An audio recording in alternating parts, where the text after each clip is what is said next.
Pues buenas tardes, dar la bienvenida a todas las personas que nos acompañan a lo largo de este septiembre amarillo y por supuesto a los que también lo hacen desde el mundo espiritual.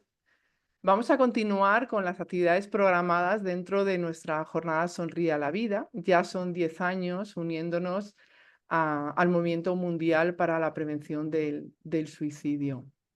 Y fieles al proyecto de amor que nos propusimos en su día, pues os vamos a recordar que nuestras actividades están encaminadas en todo momento a informar, a consolar y ofrecer las respuestas que el espiritismo trae en lo relativo, sobre todo a la necesidad de autoconocimiento, de amarnos, de comprender todo lo que ocurre a nuestro alrededor, de saber perdonarnos basándonos en las enseñanzas de los espíritus involucrados en el consuelo de la humanidad y por encima de todo, en la capacidad que tiene el ser humano, pues para identificar y multiplicar sus potenciales siempre desde la razón, desde la voluntad.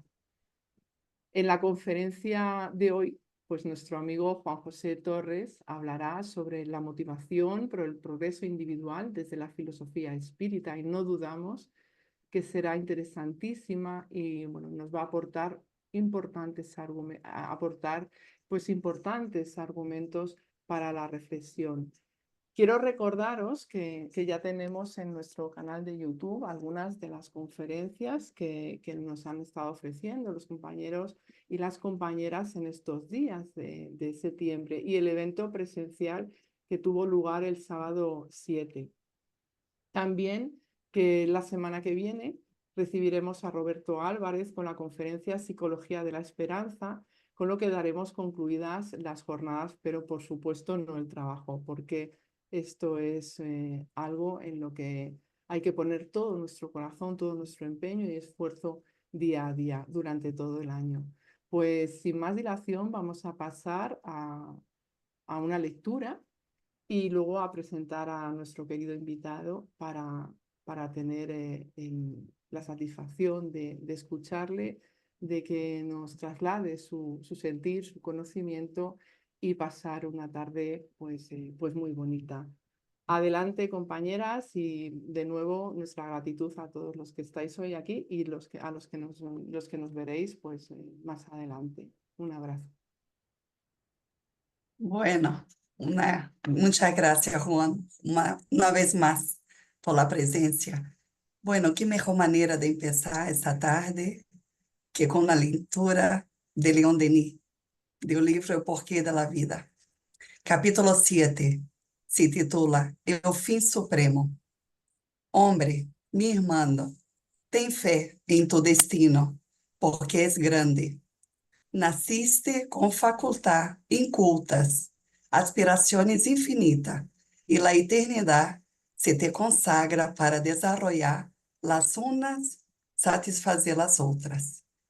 Crescer de vida em vida, alumbrarte por el estudio, purificarte por el dolor, adquirir uma ciência sempre mais vasta, calidade sempre mais nobre. E aqui lo que está reservado para ti. Deus hizo más todavía por ti. Te dio los medios de colaborar en su obra, de participar en la ley del progreso ilimitado, abriendo nuevas vías a tus semejantes, elevando a tus hermanos, atrayéndoles a ti, iniciándoles a los esplendores de la verdad y de la belleza, a las sublimes armonía del universo. ¿No es eso creer, transformar alma y mundos?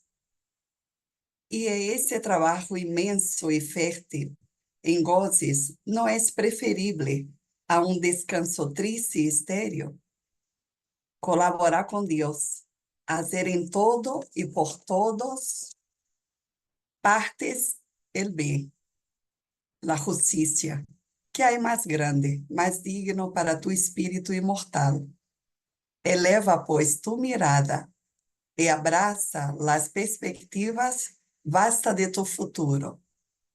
saca de este espectáculo la energía necesaria para afrontar los vientos y las tormentas del mundo. Marcha valiente, luchador, sube la pendiente que conduce a esta cima, que se llama virtud, deber, sacrificio. No te pares por el camino a recorrer las florecillas del matorral, a jugar con las piedras doradas. Adelante, siempre adelante. Con essa hermosa leitura de Leon Denis, damos paso a mi compañera Sara para que nos haga la presentación de nuestro conferenciante en la tarde de hoy. Gracias. Muchas gracias, querida Rosilene, por esta magnífica lectura de León Denis. Vamos a proceder ahora a presentar a nuestro querido invitado de hoy. Como sabéis, él se llama Juan José Torres. Nació en una familia espírita, por lo que conoce muy bien el espiritismo desde joven. Actualmente es miembro de la Asociación Espírita de Córdoba. Participa dando charlas en diversos canales espíritas. Es autor del libro titulado Filosofía Espírita. Participa con la revista espírita Evolución, CIMA, y es propietario del canal de YouTube Espiritismo Hoy. Así que muchísimas gracias, Juan José, por estar esta tarde de hoy con nosotros. Vamos a aprender mucho, estoy segura. Y bueno, cuando quiera puede comenzar con la conferencia. Muchas gracias. Muy bien. Dejarme que comparta el PowerPoint. A ver. Bueno, pues ya está. Bueno, pues vamos a empezar y siempre me gusta empezar agradeciendo a los miembros del Grupo Espírita León Denis por haber tenido esta deferencia de invitarme a participar en estas jornadas, ya las 10ª, que tienen por lema Sonríe a la vida, del vacío interno hacia la conciencia espiritual. Estas jornadas que se celebran en septiembre, que es el mes que la Organización Mundial de la Salud ha dedicado a la prevención del suicidio. Como ya ha dicho Rosa, estas jornadas tienen la finalidad de informar y de transmitir la idea, los conceptos que ofrece la filosofía espírita a este respecto. Quiero agradecer también a todos ustedes, todos los que están detrás de sus pantallas, asistiendo a esta exposición. Y bueno, sin más dilación, vamos a empezar esta exposición, que bueno, ya se ha dicho, pero es la motivación por el progreso individual desde la filosofía espírita. Bueno, en primer lugar voy a empezar con la estructura que va a tener esta presentación. Voy a dividirla en 4 bloques, 4 partes. En el primero vamos a definir el concepto de motivación. Tengo que decir que esto lo vamos a hacer a vuelo de pájaro, solamente para tener una idea de lo que implica la motivación. La motivación lleva estudiándose desde hace 2500 años. Ya en los diálogos de Platón se hacían referencias a la motivación y no ha habido ni una sola personalidad relevante en el campo de la filosofía, en el campo del pensamiento, que no haya abordado el tema de la motivación. Por lo tanto, nosotros solamente vamos a dar unas pinceladas a este respecto. Por supuesto, actualmente se estudia desde el ámbito de la psicología. Los psicólogos motivacionales hacen estudios científicos y profundos a este respecto. Una vez que hagamos la definición del concepto de motivación, vamos a hacer también rápidamente un análisis de la propuesta evolutiva del espiritismo. Y posteriormente pasaremos a hacer un análisis de los factores motivacionales que ayudan al progreso fundamentalmente desde la óptica espírita, para terminar con el factor motivacional más importante, por lo menos desde mi punto de vista, que es el sentido de la vida. Si no le damos un sentido a la vida, si nuestra vida no tiene una finalidad o un objetivo, es sumamente difícil mantener una motivación. Bueno, pues vamos al primer bloque, definición del concepto de motivación. Y si preguntamos qué es la motivación, bueno, pues realmente no existe una única definición. Depende del contexto en el que se haga la pregunta, la respuesta puede cambiar. Pero en esencia, si hubiera que definirla de una forma muy genérica, podríamos decir que la motivación es el proceso que energiza y dirige el comportamiento. Vamos a analizar estos dos conceptos. Que energiza, puesto que la motivación da fuerza al comportamiento. Si se actúa sin motivación, obviamente no vamos a poner el mismo empeño que si actuamos motivados. Por lo tanto, la motivación es un proceso energizante, da energía, da fuerza a la persona que la siente, a la persona que está motivada, ¿no? Pero también, además de energizar, tiene una facultad de dirección. La motivación dirige el comportamiento. ¿Por qué? Porque ya hemos dicho que el mayor agente motivador es encontrar un sentido a aquello que hacemos. Entonces, cuando el comportamiento tiene un sentido, es decir, cuando nuestro comportamiento tiene un propósito, para alcanzar ese propósito debemos dirigir ese comportamiento por unos pasos, por unas metas, por unas actuaciones cuyo objetivo es alcanzar esa meta, cuyo objetivo es alcanzar esa finalidad, ¿no? Y esto permite planificar unos pasos a seguir para llegar a esa finalidad. Por lo tanto, todo proceso motivacional va a energizar, es decir, va a dar fuerza al comportamiento, pero también va a colaborar y va a significar que el comportamiento va a estar direccionado. Y es muy importante que se tengan en cuenta estas dos características. Es muy importante también analizar las fuentes de la motivación. Y a grandes rasgos hay motivos internos, es decir, motivos que nacen del propio ser y que están en el propio ser, y también hay motivos externos. Los motivos internos tienen tres fundamentos: las necesidades, las condiciones y las emociones. En cuanto a los motivos externos, hay infinitos. Cada factor, cada medio ambiente puede ser un factor motivacional o un factor de motivación negativa. Es decir, un factor que en vez de motivar, lo que haga sea desmotivar. Vamos a centrarnos en estos motivos internos, en estas fuentes internas de la motivación. Y estas fuentes tienen, como hemos dicho, necesidades, condiciones y emociones. Las necesidades son condiciones esenciales para la vida, pero no solo para la vida, también para el bienestar. No solamente las necesidades, o el ser humano, los seres vivos, tienen necesidades biológicas para la vida, sino también para el bienestar, para su felicidad. Todo esto hace parte de las necesidades. Estas necesidades pueden ser fisiológicas, pueden ser psicológicas, pueden ser sociales, pueden ser espirituales. No, por lo tanto, que el concepto de necesidad, desde un punto de vista, sobre todo espírita, ¿no?, es mucho más amplio, porque a todas las necesidades fisiológicas, psicológicas, sociales, añade necesidades espirituales, necesidades de autorrealización espiritual.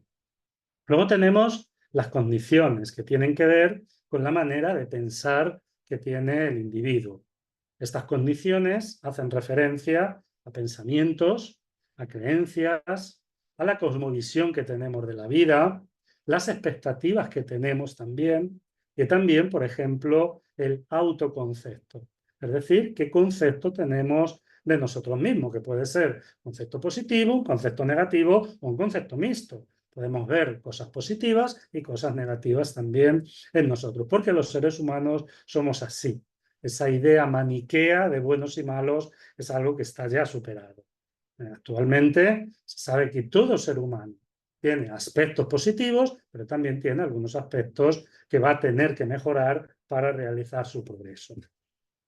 Y también hay una fuente interna de motivación que son las emociones, que son fenómenos subjetivos, que tienen un potente componente fisiológico y que tienen también una expresión funcional. Y estas emociones nos preparan para reaccionar ante los sucesos de nuestra vida. Vamos a profundizar con algunos ejemplos en algunas de ellas. Por ejemplo, hemos dicho que las necesidades son un fuerte factor motivacional y por hablar de alguna, por poner un ejemplo, si hacemos un análisis de necesidades puramente físicas, puramente fisiológicas, como por ejemplo el hambre y la sed, vamos a ver cómo constituyen potentes factores motivacionales.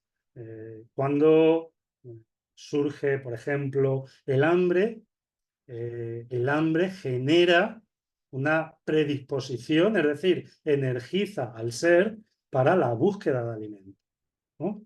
Por lo tanto, esas necesidades son potentes factores motivacionales. Nosotros, por ejemplo, podemos ver con un ejemplo claro en los seres humanos cómo es fuertemente motivacional estas necesidades. ¿Qué sucede, por ejemplo, en Nochevieja? Todos en Nochevieja hacemos proyectos para ponernos a dieta, para cambiar, etcétera. Fundamentalmente para ponernos a dieta. ¿Y por qué? Es justamente en esa noche cuando hacemos proyectos y cuando estamos muy motivados para hacer ese esfuerzo y ese sacrificio que conlleva ponernos a dieta, por ejemplo. Porque la necesidad fisiológica del ser humano en Nochevieja, por regla general, es la de depurar el cuerpo. Porque hemos estado durante 15 días comiendo con los amigos, comiendo con la empresa, comiendo con los familiares varias veces y llegamos a ese último día del año saturados de comida, saturados de bebidas, saturados de postres, saturados de dulces. Entonces, la necesidad fisiológica que tenemos es depurar nuestro cuerpo de todos esos excesos. ¿Qué sucede? Que nos ponemos a dieta y cuando llega el día 10 de enero, las necesidades ya son otras. Han cambiado las necesidades. Empezamos a comer poco, porque para adelgazar hay que ingerir menos calorías de las que se gastan, y entonces la necesidad, que antes era limpiar, purificar el cuerpo de todos esos excesos, ahora la necesidad cambia. Ahora la necesidad es de proveer alimento. Y podemos ver lo difícil que resulta conseguir la meta que nos habíamos propuesto. Porque estas necesidades son fuertes factores motivacionales. He puesto un ejemplo físico, fisiológico, pero podríamos decir lo mismo con necesidades psicológicas, sociales o espirituales. Las condiciones también son, como hemos dicho, un fuerte factor motivacional. No es lo mismo una persona para la que la vida no tiene ningún sentido, no tiene ningún propósito, ninguna finalidad, de aquella persona que vive la vida con una finalidad, con un sentido. Lógicamente, la capacidad de energía que va a dedicar a conquistar ese objetivo va a ser muy superior que aquella persona que vive sin pena ni gloria. Por lo tanto, nuestras condiciones, nuestra cosmovisión del mundo también es un factor motivacional. Y las emociones, por supuesto. Por ejemplo, el miedo. ¿Qué sucede cuando nos enfrentamos a algo que nos produce miedo? Y hay que enfrentarlo. Pues que vamos a generar los recursos, los resortes para enfrentar esto. Por lo tanto, necesidades, condiciones y emociones son factores altamente motivacionales. En cuanto a las fuentes internas que producen un estado de motivación. Y también tenemos las fuentes externas de la motivación, que son acontecimientos externos, básicamente. Fuentes ambientales, sociales, culturales, de educación, pero que tienen la capacidad de energizar y dirigir la conducta. Un ejemplo sería el dinero. Obviamente no trabajamos igual, no vamos con la misma predisposición a nuestro trabajo si está bien pagado, si incluso podemos tener incentivos que si tenemos un sueldo mísero. Si se tiene un sueldo bajo, un sueldo mísero, lógicamente lo que estamos buscando es cambiar de trabajo y no estamos motivados, no estamos contentos. Por lo tanto, hay fuentes externas que también son motivacionales. Es muy importante considerar que estas fuentes externas y estas fuentes internas no actúan aisladamente, actúan en conjunto. Muchas veces las fuentes externas se unen a las fuentes internas, muchas veces incluso las condicionan. Y esa suma de fuentes externas más fuentes externas y cómo tenemos esa capacidad de gestionar esas fuentes externas es lo que va a determinar los motivos que va a tener una persona a la hora de actuar o a la hora de comportarse de una determinada manera. Bueno, pues ya hemos visto, repito, abuelo de pájaro, de una forma muy superficial, los factores motivacionales. Luego volveremos a ellos. Ahora vamos a hacer un análisis de la propuesta evolutiva del espiritismo. Según el modelo espírita, nosotros tendríamos Dios sería, desde un punto de vista espírita, la inteligencia suprema, la causa primera de todas las cosas. Y aquí me quiero parar porque es muy importante diferenciar entre causa primera y causa directa.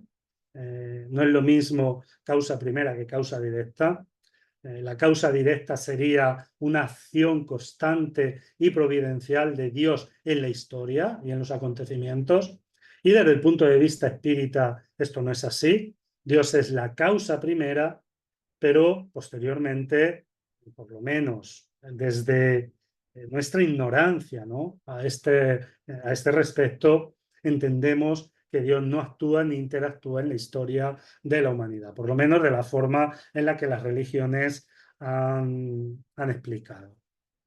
Entonces, Dios sería la inteligencia suprema, la causa primera de todas las cosas, y de Dios surgirían o crearía dos principios, el principio material y el principio espiritual.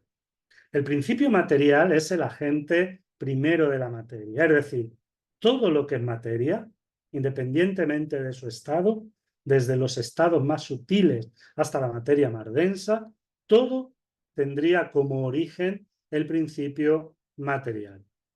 Por lo tanto, todo lo que es materia serían individualizaciones o modificaciones de este principio material. Y luego tendríamos el principio espiritual, que es el agente de la inteligencia. Todo ser inteligente es resultado de ese principio espiritual. El principio espiritual, que según el modelo espírita es sencillo e ignorante, es decir, en un comienzo este principio espiritual no tiene nada, vale decir que parte de cero, no tiene inteligencia, no tiene sensaciones, no tiene sentimientos, no tiene emociones, no tiene absolutamente nada. Sería, repito, como si partiera de cero. Este principio espiritual se une al principio material, que al igual que el espiritual, en ese estado primitivo, en ese estado primigenio, se encontraría en su estado totalmente básico, es decir, sin ninguna complejidad. Pero esta unión del principio espiritual con el principio material desencadenaría un proceso evolutivo, desencadenaría un desarrollo de ambos principios. Entonces, el principio espiritual dinamizaría la materia, el principio material, y la materia daría una serie de necesidades al principio espiritual para que fuera poco a poco desarrollando todas las características que tenemos los seres inteligentes hasta llegar a la inteligencia y la conciencia. Esto, lógicamente, explicado de una forma rápida, de una forma esquemática. El proceso evolutivo de este principio espiritual se daría desde la materia más elemental, aunque sinceramente a mí me resulta muy difícil entender el estado del principio espiritual en estos estados de materia, por ejemplo, en los minerales. Es muy difícil de entender, pero teóricamente, desde el punto de vista espírita, este principio espiritual empezaría su proceso evolutivo en esos estados más, no me gusta emplear la palabra inferior, pero sí en esos estados más simples de la materia. Llegaría un momento en que el principio espiritual adquiere inteligencia. Ya no sería un principio espiritual, sino que sería un principio inteligente. Y empezaría a desarrollar las emociones básicas necesarias para su sobrevivencia. Y por último, llegaría, pero también todo esto se da de forma muy gradual, no sabemos el tiempo que transcurre en este proceso, en el que surge la conciencia. Y esa conciencia nos va a permitir, en un primer momento, autoidentificarnos y posteriormente hacer una distinción de los valores éticos. Es decir, vamos a empezar a reconocer cada vez con mayor precisión lo que está bien de lo que no está bien. Es en este último periodo, en este último grado, lo que en el espiritismo se designó con el nombre del periodo de humanidad. Es decir, cuando este principio espiritual ya no es principio espiritual, sino que es propiamente un espíritu y encarna en el ser humano.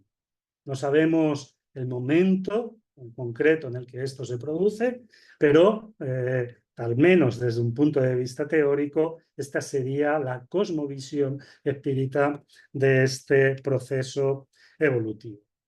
Cuando llegamos a este estado de humanidad, hay también otro proceso de evolución, ¿no? Estos periodos se pueden dividir en muchos, ¿no? La forma de división puede ser infinita. Yo lo he hecho fundamentalmente en 3 periodos. El primero, donde el factor predominante es cubrir las necesidades fisiológicas básicas y donde surge el sentido del bienestar. Luego, un segundo periodo, que he llamado periodo mitológico, donde el ser humano siente necesidad de explicar el mundo, pero como aún no tiene los recursos para poderlo explicar desde una visión real, desde una visión científica, lo hace por intermedio de la magia, de los mitos, lo hace por intermedio de lo sobrenatural, y es ese periodo donde surgirían las religiones, donde surgirían las diferentes creencias y las diferentes mitologías de las más diversas culturas, para llegar a un último periodo que sería el racional, donde se intenta ya buscar una explicación del mundo que responda a una observación real de los hechos. Ahí surge la filosofía y todo lo que está relacionado con la filosofía, incluida la ética, y también el pensamiento científico. Desde este esquema podemos ver que el ser humano es responsable de sí mismo. Es decir, nosotros, desde un punto de vista espírita, somos los responsables de nosotros mismos. Este modelo anula la idea del Dios antropomórfico, de ese Dios que interviene en la historia, y no solo que interviene en la historia, sino que escribe la historia, tanto la historia social como la historia de los pueblos, como la historia individual de cada uno de nosotros. Es el Dios antropomórfico que han presentado las religiones. Desde este modelo, desde el modelo espírita, Dios no escribiría la historia. Somos los seres humanos quienes escribimos la historia y quienes somos responsables de nuestra historia colectiva y también de nuestra historia individual.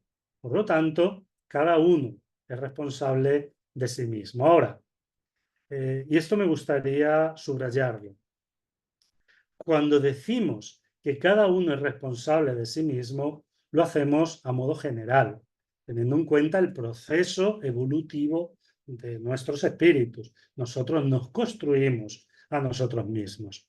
Pero aquí hay que tener mucho cuidado con los juicios, porque muchas veces podemos ser frívolos y podemos incluso llegar a la falta de respeto cuando no tenemos una visión clara de esto. Sobre todo cuando empleamos la famosa frase que algunos espíritas emplean mucho de cada quien tiene lo que merece. Porque esto a veces puede ser hasta un insulto hacia una persona. Cuando una persona está pasando por un proceso de dolor, por un proceso de sufrimiento, decirle, no, es que estás así porque es lo que mereces, me parece que es profundamente inhumano. Entre otras cosas, porque aunque nosotros tenemos este esquema, este modelo general del proceso evolutivo, no sabemos cuáles son las causas y los motivos por los cuales una persona está pasando determinada experiencia. Y me parece que es muy aventurado, además de muy irrespetuoso, incluso puede rayar la falta de educación, decir así a la ligera, no, tú estás mal porque anteriormente te comportaste mal. Mucho cuidado con esto porque la visión espírita de la reencarnación y de este proceso evolutivo no es esa y no debería ser esa. Por lo tanto, mucho cuidado. Aquí lo hemos presentado de una forma general. Bueno, vamos a pasar al tercer bloque, que son los factores motivacionales que aporta el espiritismo para ayudar al progreso. Fundamentalmente voy a hablar de dos, porque creo que en estos dos se engloban todos los demás. El primero de ellos es el concepto de espiritualismo racional que ha aportado el espiritismo.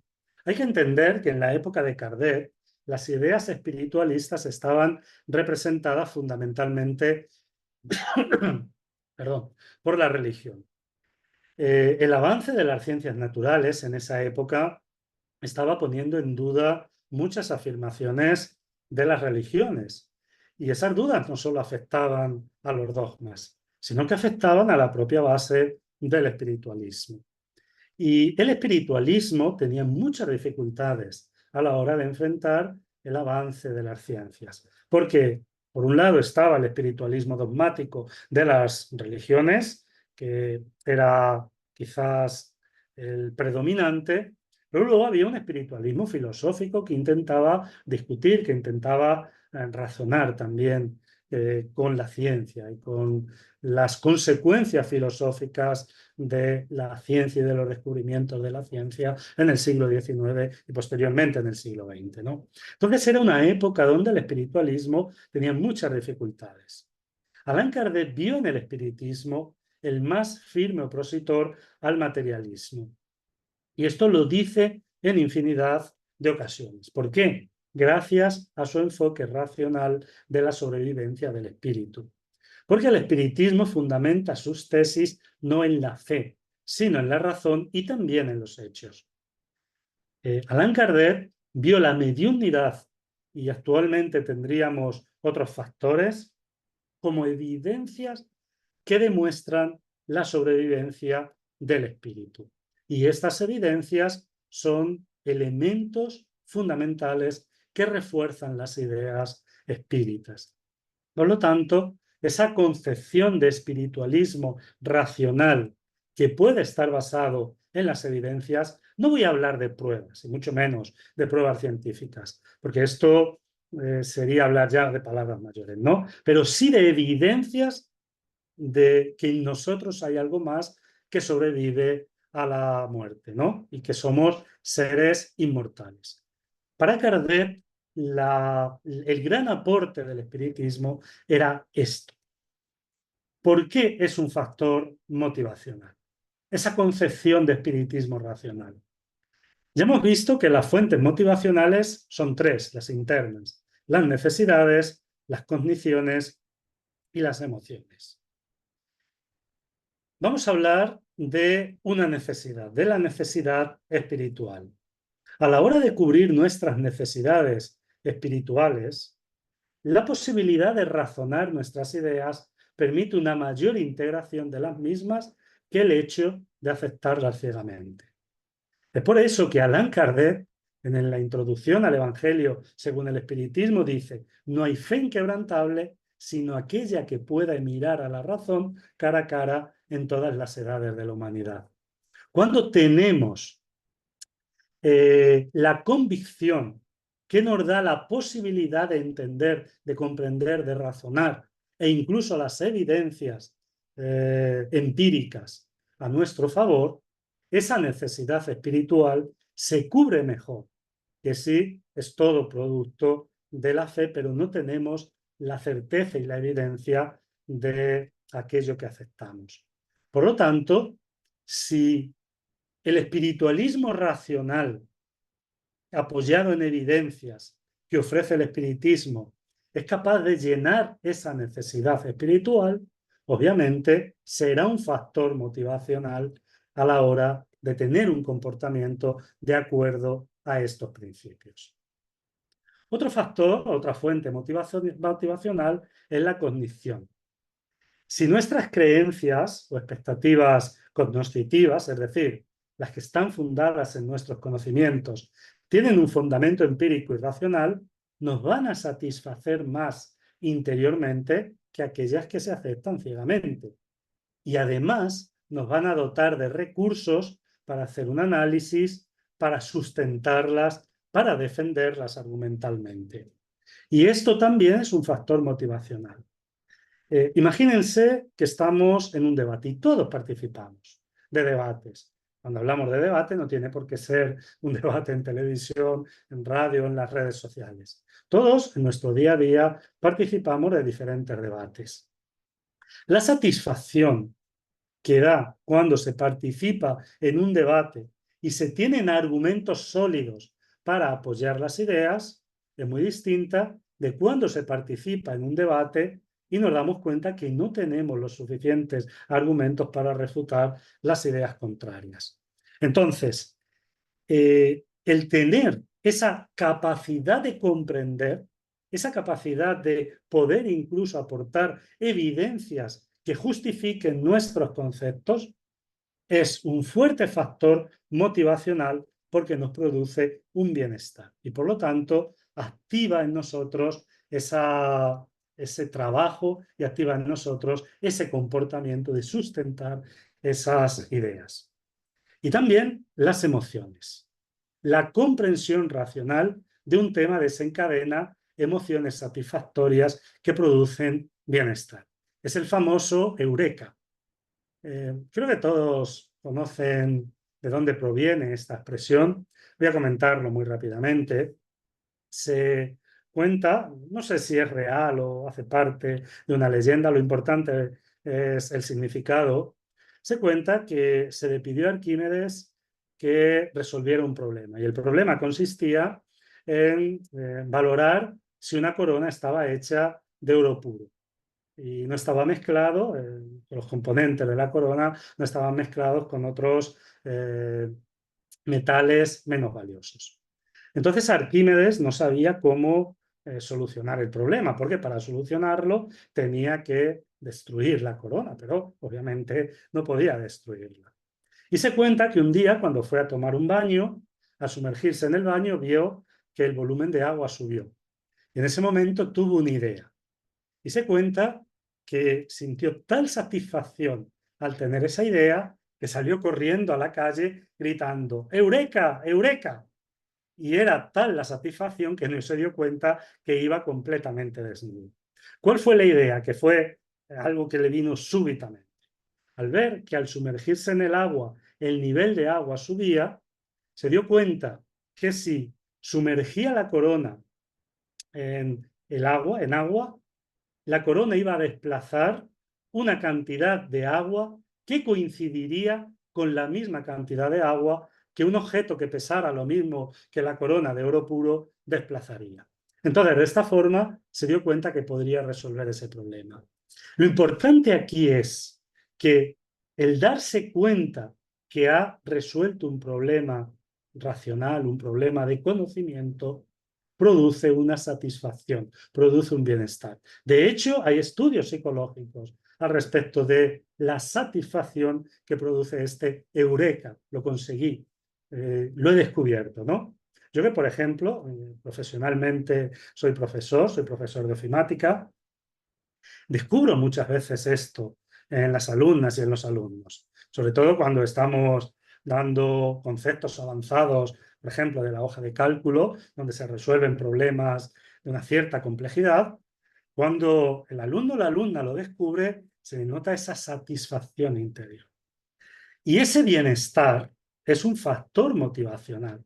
Obviamente, si nuestras ideas nos producen ese bienestar interno, ese bienestar que surge de la comprensión racional y de la posibilidad de argumentar, incluso con evidencias, nuestras ideas, esto nos va a producir un bienestar interno, y ese bienestar interno va a ser un factor motivacional, nos va a ayudar a estar motivados para seguir trabajando y para seguir en nuestro progreso.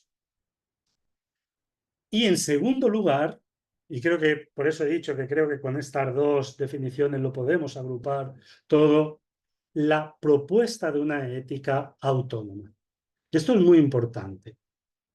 Actualmente se está haciendo en diferentes sectores del movimiento espírita un estudio más profundo de la base ética del espiritismo. Sabiendo que hay dos tipos de moral, una moral heterónoma y una moral autónoma. La moral heterónoma se refiere a una moral en que las normas y las reglas son impuestas desde el exterior. Es decir, las personas que siguen esas reglas las siguen porque las consideran absolutas y se basan en la autoridad de figuras externas, como por ejemplo los padres, la sociedad, una divinidad, una religión. Pero lo importante aquí es que siguen esas reglas no en base a su propia reflexión, no las han reflexionado, no las han profundizado, simplemente las siguen porque, según ellos, viene de una autoridad superior. La obediencia a esa autoridad es central. Se sigue lo que dicen esas normas sin reflexionar sobre su justicia, sin reflexionar si son justas o no son justas. Por eso vemos esas aberraciones que en nombre de la religión muchas veces se producen provocando dolor, provocando muerte. ¿Por qué? Se sigue ciegamente una idea y no se reflexiona si esa idea es justa, si esa idea es racional. Esta es la moral generalmente que proponen las religiones, la que se basa en lo que nos dice la religión, lo que nos dice el libro, el líder, lo que nos dice el libro sagrado, y no hay una reflexión crítica. La moral autónoma se refiere a una moral en la que los seres humanos, los individuos, fundamentan su ética en base al razonamiento y a la comprensión de los principios éticos, en base a la equidad, en base a la justicia, a la solidaridad, al amor. Es, por lo tanto, una moral autodeterminada, que nace de esa reflexión íntima. Yo reflexiono y libre y voluntariamente decido cumplir y decido seguir esos preceptos y esas reglas, sin cerrar la puerta a una revisión constante de esos códigos que tengo para mi vida. Y yo creo que esto nos pasa a todos. ¿Quién no ha modificado sus conceptos éticos en relación a ciertos aspectos? Y, por ejemplo, debo reconocer que la visión que tengo a día de hoy sobre ciertas cuestiones, por ejemplo, el aborto, la eutanasia, la homosexualidad, la bisexualidad, son distintos a los que tenía hace 20 años.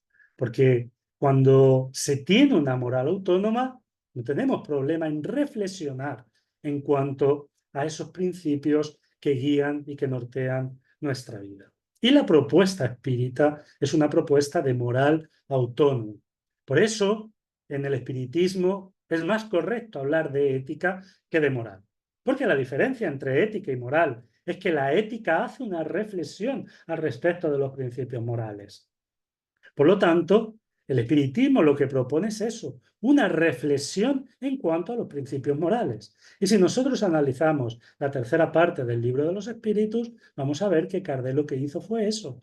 Kardec presentó a los espíritus una serie de cuestiones éticas de su época para que fuesen analizadas desde la reflexión, desde el razonamiento y desde una serie de principios de solidaridad, de justicia, de fraternidad, de equidad. Por lo tanto, la base ética del espiritismo es una ética autónoma, una ética autodeterminada, es decir, una ética que cada quien admite, pero la admite de forma racional, sin cerrar la posibilidad de cambiar en sus principios. ¿Por qué esta ética autónoma es un factor motivacional? Vamos nuevamente a las tres fuentes motivacionales: las necesidades, las condiciones y las emociones.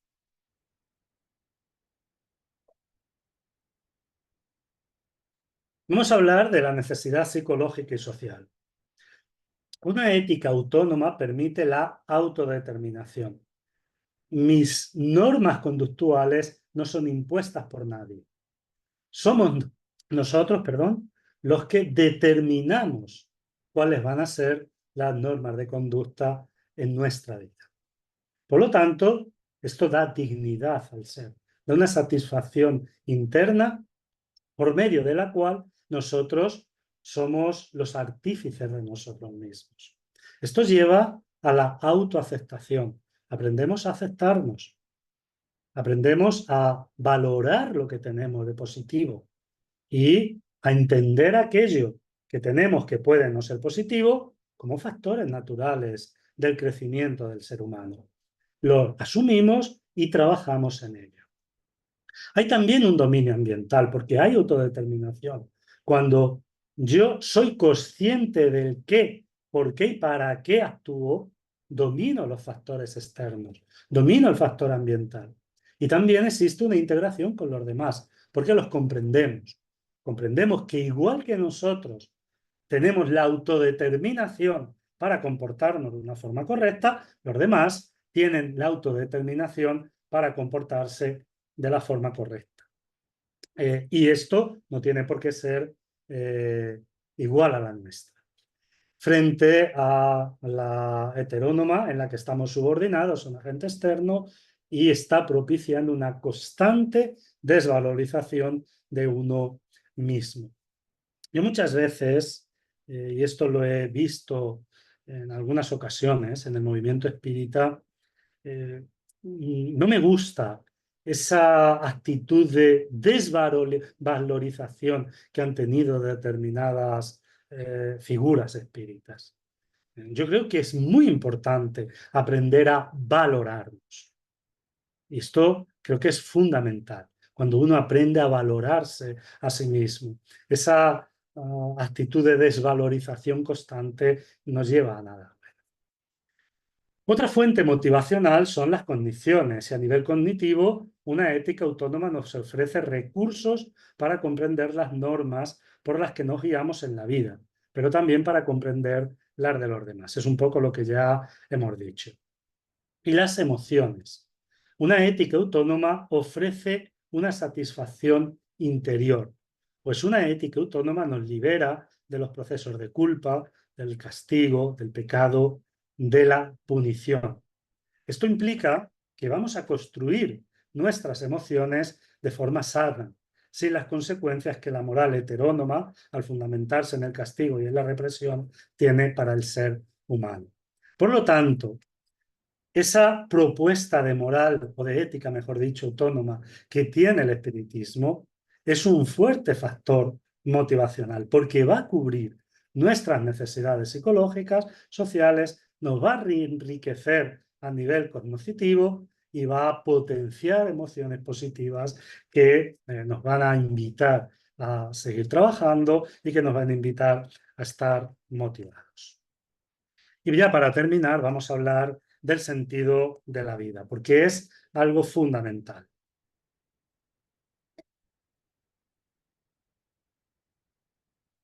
La importancia de tener un motivo. Quiero compartir con todos ustedes una frase de Viktor Emil Franklin que dice lo siguiente: la vida nunca se vuelve insoportable por las circunstancias, sino solo por falta de significado y propósito.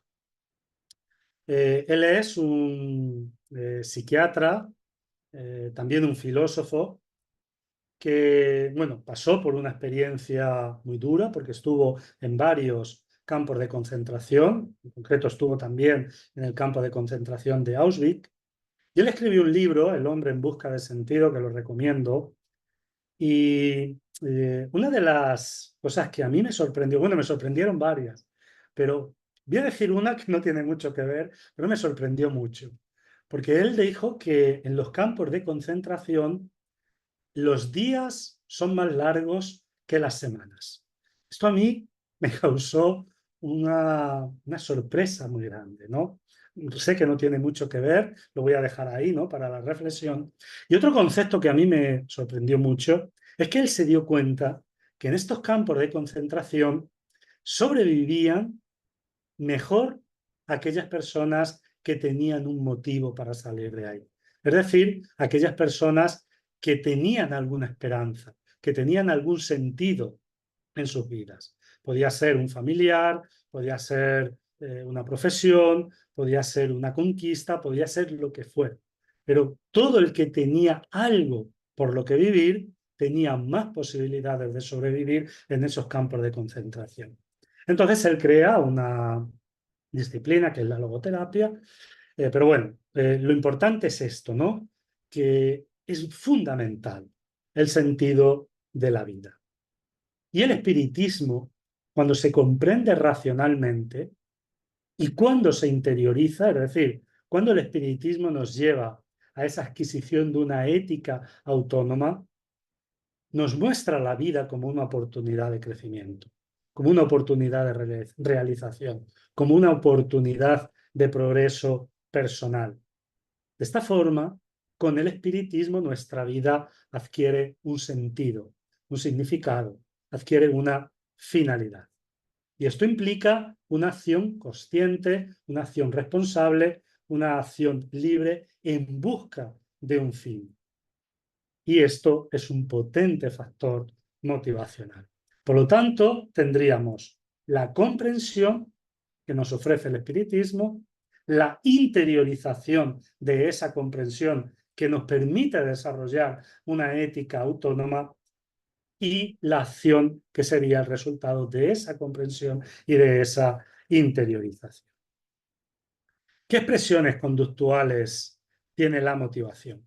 Cuando hemos pasado por este proceso, y ya hemos dicho lo importante que es el espiritismo en esta comprensión, interiorización y acción, se dan en nosotros una serie de expresiones en nuestra conducta que son indicio de una motivación.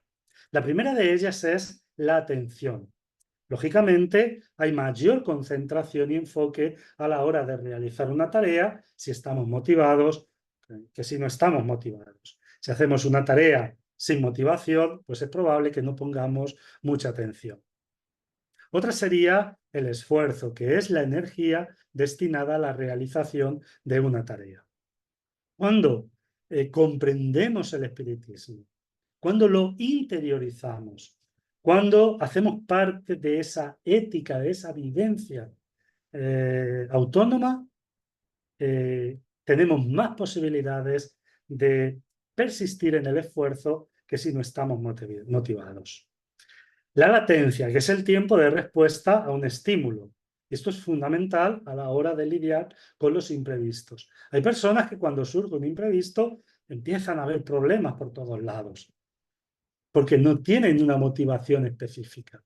Si hay una motivación, cuando surge un imprevisto, ese imprevisto se transforma en una fuente motivacional para seguir creciendo. La persistencia. Si hay motivación, persistimos. Es decir, dedicamos más tiempo entre el inicio y el final de una tarea. La respuesta, es decir, cómo respondemos a una determinada eventualidad de la que ya hemos hablado. Y la resiliencia. Cuando hay motivación, tenemos mayor capacidad de adaptarnos al entorno, principalmente cuando ese entorno presenta características adversas. Vemos, por lo tanto, qué importante es la motivación. Y ya hemos visto que el espiritismo es un fuerte factor motivacional cuando se comprende y cuando se integra.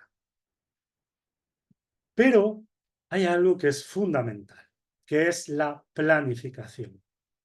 La planificación es un proceso fundamental para nuestro progreso, porque la planificación va a permitirnos llegar a objetivos específicos y llegando a objetivos específicos vamos a tener la satisfacción de estar en este proceso y estar obteniendo resultados, y esa satisfacción se va a convertir también en una fuente de motivación. Voy a leer una pregunta del Libro de los Espíritus, la 647, sobre la que no siempre se pone mucho cuidado, donde Kardec preguntó: ¿la ley de Dios está contenida por completo en la máxima de amor al prójimo que Jesús enseñó? Y contestan los espíritus: esa máxima contiene, sin ninguna duda, todos los deberes recíprocos de los hombres. No obstante, es necesario mostrarles su aplicación. De lo contrario, la descuidarán como lo hacen en la actualidad. Por otra parte, la ley natural comprende todas las circunstancias de la vida, y esa máxima es solo una parte de dicha ley. Los hombres requieren reglas precisas. Los preceptos generales y demasiado vagos dejan muchas puertas abiertas a la interpretación. A mí esta respuesta me parece magistral, porque muchas veces solemos caer en la repetición de tópicos, en conceptos morales muy generales, que sí, es verdad que cuando se oyen suenan muy bien, incluso en el momento que los estamos oyendo pueden despertar un cierto interés y una cierta motivación, pero que en el momento que pasa ese momento de euforia, ese momento de calor que hemos recibido por estas ideas, volvemos a lo normal, ¿no? Volvemos a nuestro estado. Porque todo proceso evolutivo, todo proceso que tiene una finalidad progresiva necesita una planificación. No basta con decir tenemos que amarnos, tenemos que comportarnos como hermanos, hay que ser solidarios, hay que perdonar, hay que ayudar a los demás. Esta es la idea general. Pero hay que planificar cómo amarnos. Hay que planificar cómo ayudar a los demás. Porque si no, no dejan de ser conceptos generales, conceptos vagos, que al final están ahí como simples conceptos. Por eso la planificación es un proceso fundamental para nuestro progreso. Y para esa planificación es fundamental también una fuerte motivación. Ese progreso individual va a nacer de la discrepancia entre nuestro estado actual y nuestro estado ideal. Y por estado ideal se va a entender la meta que cada uno se pone. Es decir, cuál es la finalidad que yo tengo en mi vida. Cuál es el objetivo por el cual yo estoy aquí. Hacia dónde quiero llegar. Hacia dónde quiero ir. No hay un estado ideal global. Cada persona va a identificar cuál es su estado ideal, es decir, a dónde quiere llegar en su vida. Entonces, para llegar de ese estado actual a ese estado ideal, es decir, a esa meta, debe haber una planificación. Y esta planificación consiste en determinar cuáles serán los pasos que, partiendo de la situación en la que nos encontramos, nos van a llevar a la consecución de nuestras metas y a la consecución de nuestros objetivos. Yo he aquí puesto 5 puntos, obviamente puede haber más, pero uno de ellos será el aprendizaje. El aprendizaje es el primer paso. El aprendizaje teórico, el aprendizaje práctico, el aprendizaje por intermedio de la comprensión de la que hemos hablado y también de las técnicas necesarias para llevar a cabo ese proceso. Es decir, voy a aprender cómo tengo que llegar a mi meta. Una vez que hemos hecho este periodo, este primer paso, este aprendizaje, que obviamente no se va a terminar nunca, siempre vamos a estar aprendiendo, pero una vez que ya tenemos claro los pasos que tenemos que dar, el desempeño. Es decir, una vez que ya sabemos cómo, es fundamental pasar a la acción. Aquí es muy importante el establecimiento de metas. A eso iremos un poquito después. Estoy terminando, creo que en 5 minutos hemos terminado. También el involucramiento, es decir, participar libremente de tareas que fomenten ese progreso.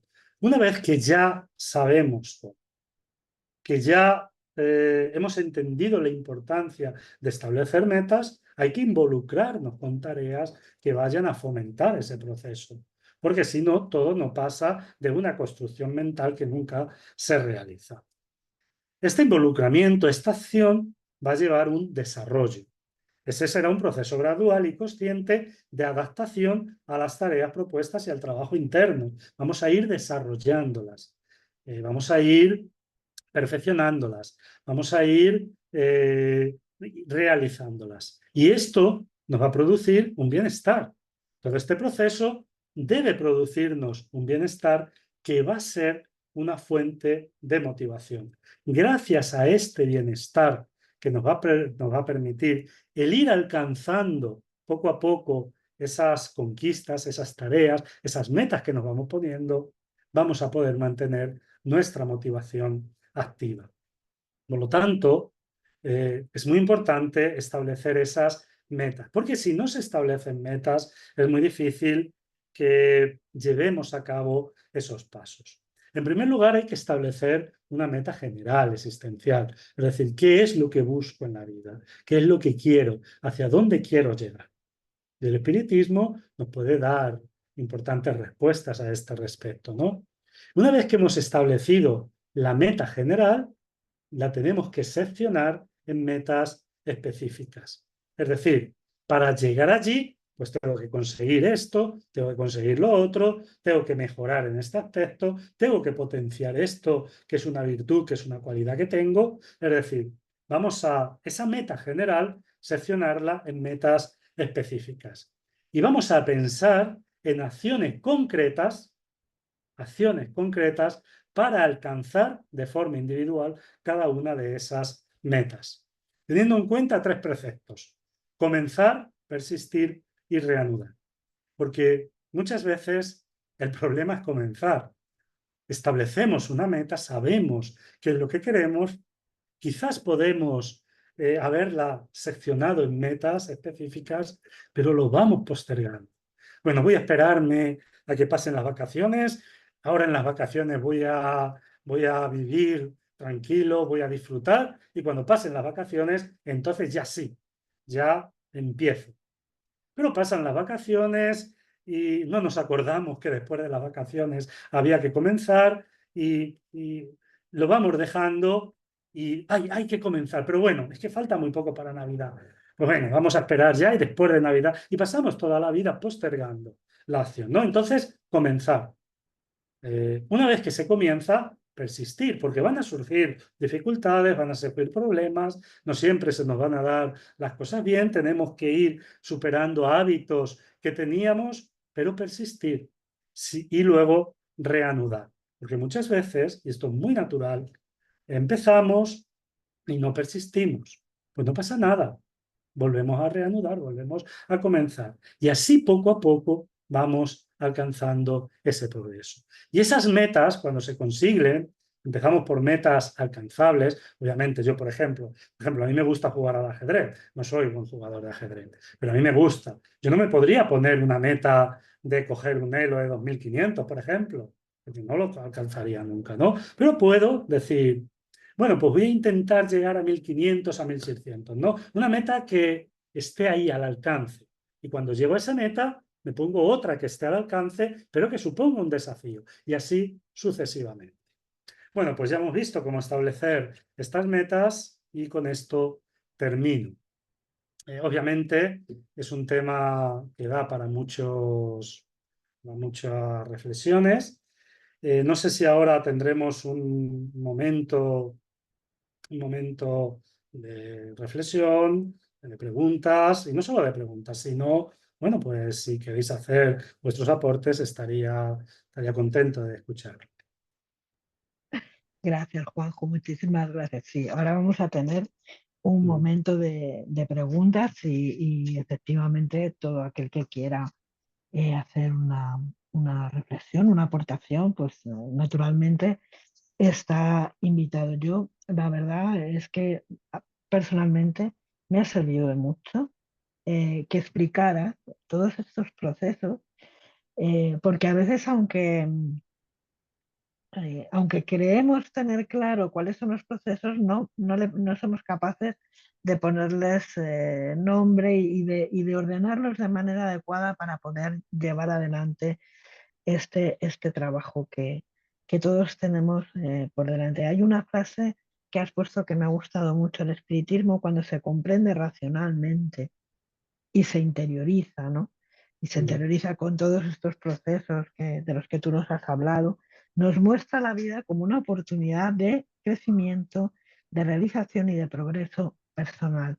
Y aquí se eliminan, ¿no?, algunos factores, como es la culpa, como es la punición, como es estos factores que siempre andan flotando ahí en el ambiente, ¿no? Quizá porque, por falta, lógicamente, ¿no?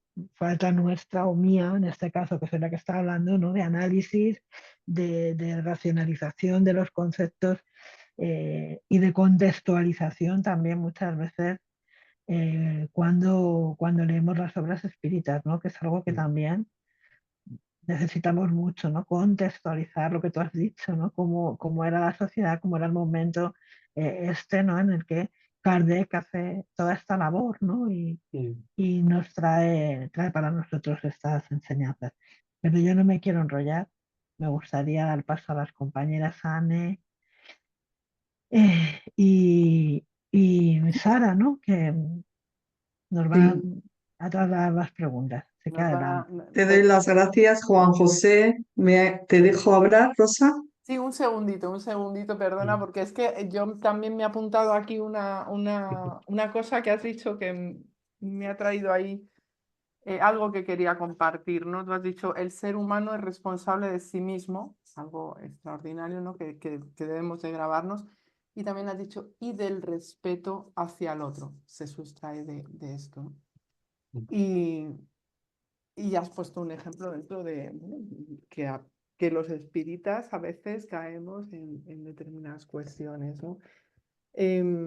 Y pienso que en el movimiento espírita, con todos mis respetos, hay demasiados guiones aprendidos, ¿vale?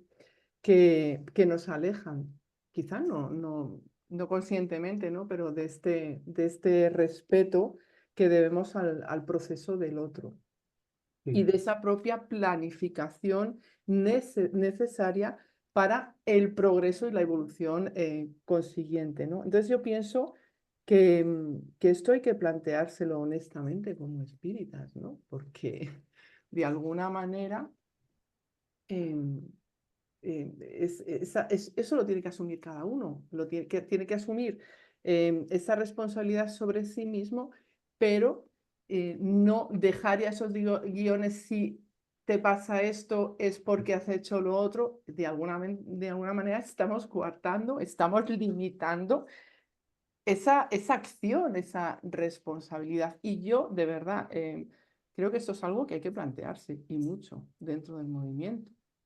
Me ha servido mucho cuando lo has, vamos, para mí, yo lo digo para mí, porque es verdad que son cosas en las que caemos, una respuesta y de repente, ¿no?, ya surge la razón de por qué te pasa eso. No, me corresponde a mí, en mi proceso, analizar todo lo que ocurre, por qué ocurre, cuáles son las vías, qué ha pasado, ¿no, Juan José? Sí, es que hay una cuestión que debemos interiorizar en el movimiento espírita y es responder no sé. Porque muchas veces hemos asumido Perfecto. la idea de que el espiritismo nos va a dar respuestas para todo, y el espiritismo tiene respuestas, tiene una cosmovisión de la vida bastante lógica, bastante racional, pero no tiene respuestas para todos, para todo.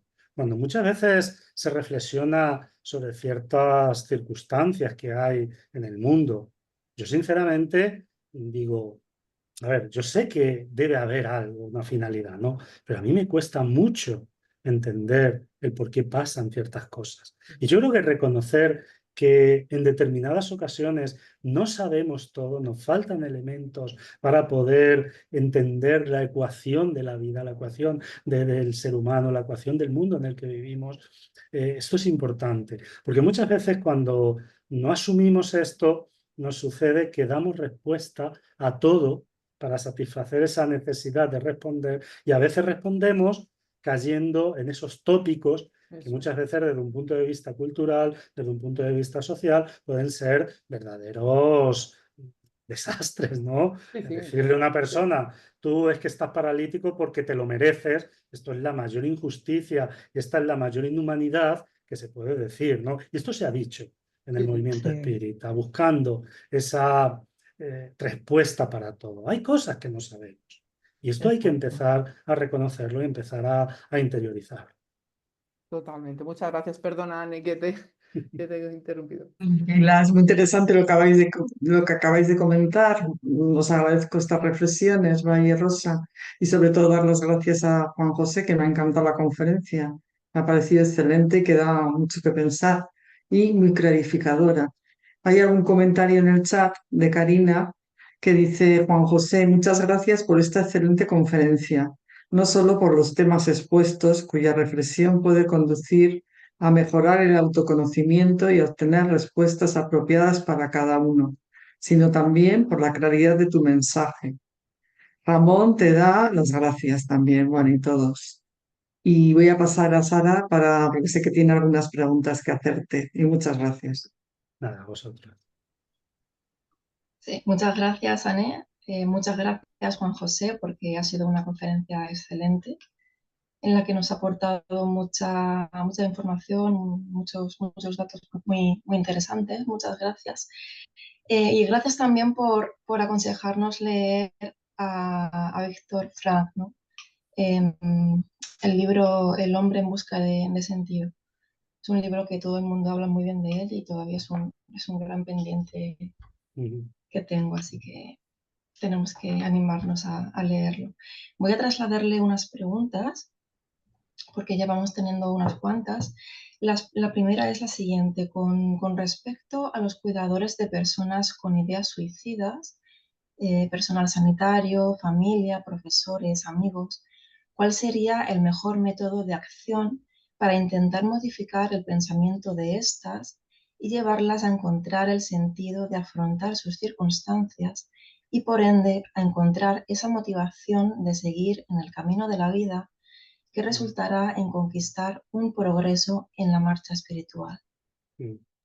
Bueno, mira, este es uno de los casos en los que habría que aplicar, por lo menos yo, esa respuesta de no sé.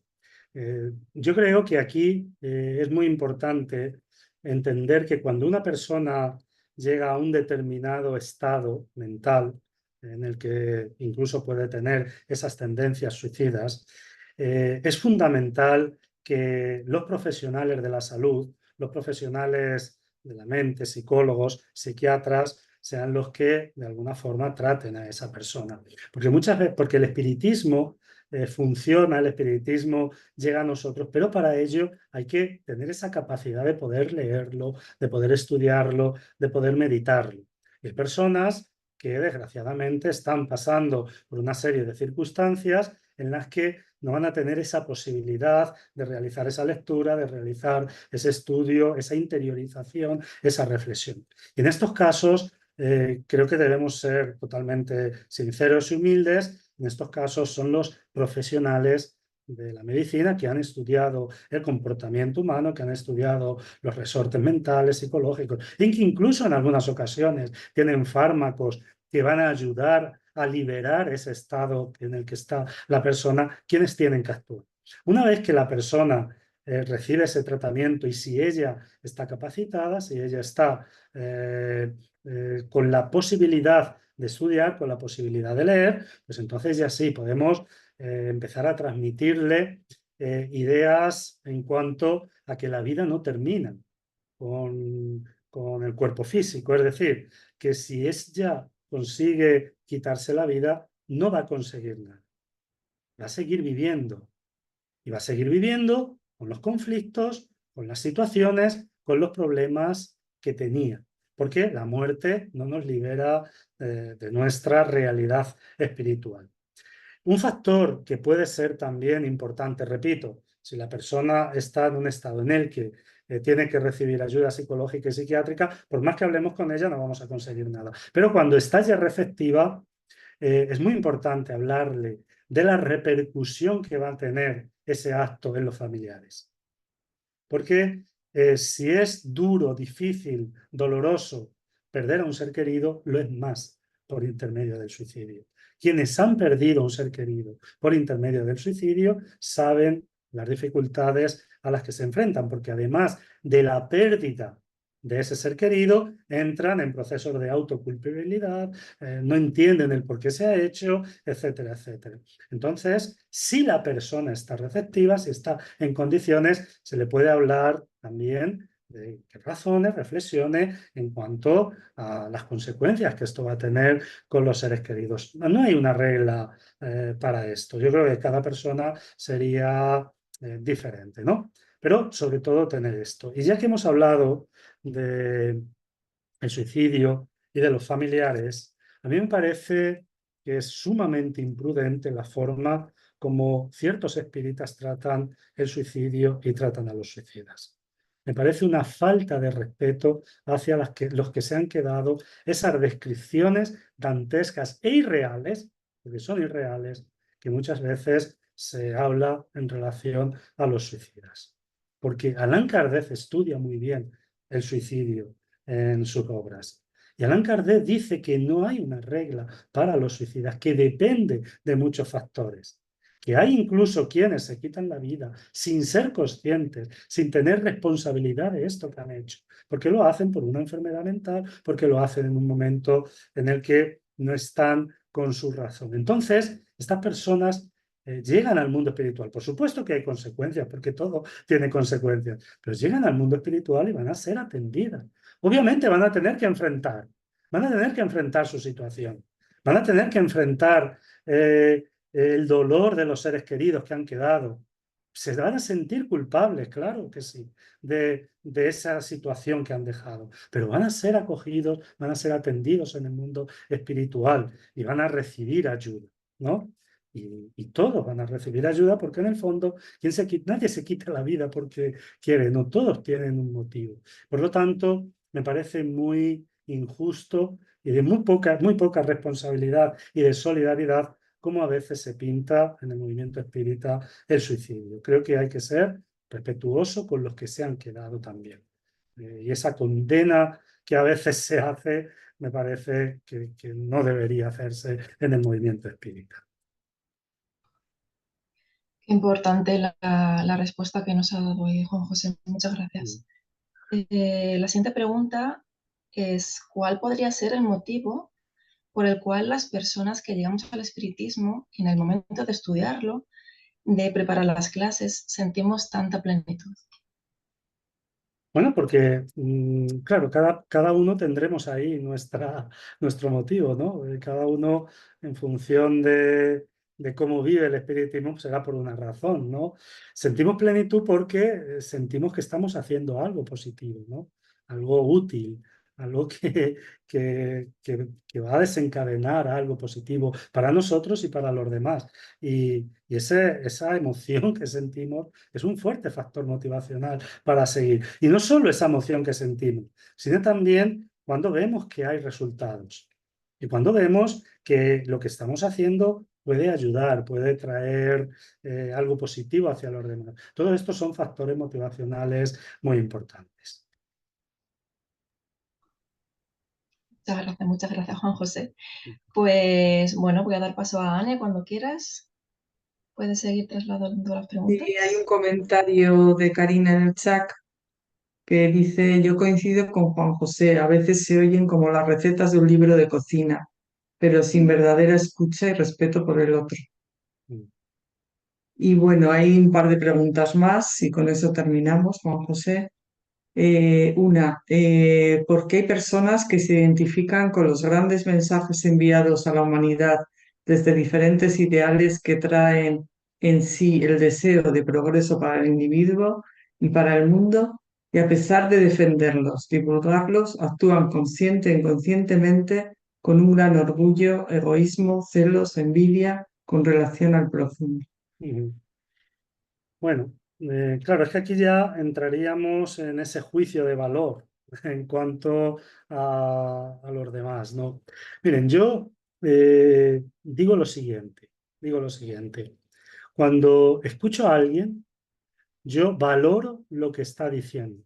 Si lo que está diciendo es positivo y me puede ayudar, si lo que está diciendo es positivo y puede servirme, si luego esa persona se comporta o no se comporta, yo me quedo con esa idea que ha dado que para mí es positiva, ¿no? Lo que pasa es que muchas veces estamos buscando la perfección, creamos expectativas en los demás.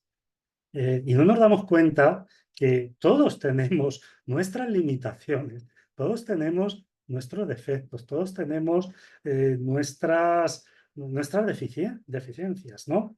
Yo, por ejemplo, estoy aquí dando esta conferencia, pero luego tengo muchos conflictos, tengo muchos problemas, tengo que trabajar muchas cosas internas. Claro, si alguien me mira y me juzga, porque hemos entrado en esta idea maniquea que o somos buenos o malos. Pero es que el ser humano no es ni bueno ni malo. El ser humano somos una mezcla de grises, donde convivimos con cosas positivas y con cosas negativas. Y esto, ¿qué pasa? Nos pasa a todos. Esa persona que plantea esta cuestión, si se analiza internamente, seguro que también se va a ver que hay en ella cosas positivas y cosas negativas. Entonces, vamos a quedarnos con lo positivo. Vamos a ver si algo es positivo, si una persona se está haciendo un esfuerzo, una lucha por mejorar. No vamos a estar tan pendientes de esa faceta quizás no, que tiene que superar. Muchas veces la persona es consciente, más que nosotros, de que tiene que mejorar eso. Pero es que eso es un proceso, eso es un camino, eso es un aprendizaje. Entonces, desde mi punto de vista, yo creo que no deberíamos, por lo menos, a ver, yo no me gusta decirle a nadie lo que tiene que hacer, ¿no? Es un poco en respuesta a la pregunta. Yo creo que nuestra actitud tiene que ser quedarnos con lo positivo. Y luego cada quien pues tiene su camino. Obviamente, no somos ciegos. Si una persona tiene un comportamiento que es negativo, lo vamos a ver y no pasa nada. Incluso a veces es positivo verlo, ¿no? Pero no nos centremos solamente en desvalorizar el trabajo de alguien porque pueda tener cosas negativas. Todos las tenemos. Todos tenemos cosas negativas. Vamos a quedarnos con lo positivo y vamos a coger lo positivo. Creo que puede ser la mejor reflexión que podemos hacer a este respecto. Pues tienes toda la razón. Sin duda estamos siempre muy inmersos en la crítica, es verdad, y ese es un gran problema. Deberíamos de pensar un poco más en lo positivo de cada uno de nosotros, sin ninguna duda. Bueno, con esto terminamos la sesión de preguntas porque ya has contestado también a la siguiente, así que doy paso a Valle para que finalice la jornada y de nuevo gracias. A vosotras. Bueno, pues darte las gracias otra vez, Juanjo, por todo y sobre todo por tu honestidad, que es muy necesario escuchar a personas que honestamente pues, se muestran como son y saben lo que saben y lo que no saben no lo saben y como no lo saben, obviamente no contestan, ¿no? Necesitamos un poquito de esa honestidad y aprender todos que no tenemos todas las respuestas efectivamente, que no lo sabemos todo, que el espiritismo tampoco las tiene, como tú muy bien has dicho, y que nos cabe a nosotros en cualquier caso buscarlas, interiorizar, reflexionar sobre nuestras experiencias y buscar esas respuestas dentro de nosotros, ¿no? Así que te agradezco muchísimo, muchísimo tu presencia en estas jornadas que son tan importantes para nosotros que aprendemos mucho principalmente, ¿no? Y bueno, yo os quiero invitar la semana que viene. Vamos a tener ya la última conferencia de este ciclo, de este mes, de este septiembre amarillo. Como ha dicho Rosa, se trata de Roberto Álvarez, el psicólogo nos va a hablar de la psicología de la esperanza. Ya veis que toda nuestra programación está enfocada a traer un mensaje de esperanza, un mensaje de alegría, un mensaje de vida, ¿no? Porque como muy bien estamos hablando, bueno, ya suficiente oscuridad nos muestran, ¿no? Otras personas con sus explicaciones, que posiblemente están en lo cierto o no, no lo sabemos, pero que necesitamos ese chute perdonadme la expresión, ¿no? Pero ese chute de esperanza, de alegría, que nos trae la doctrina espírita, que trae para nosotros el espiritismo. Así que yo os invito a participar el próximo viernes igualmente a las 7:30. Gracias, Juanjo. Gracias a todos por estar ahí.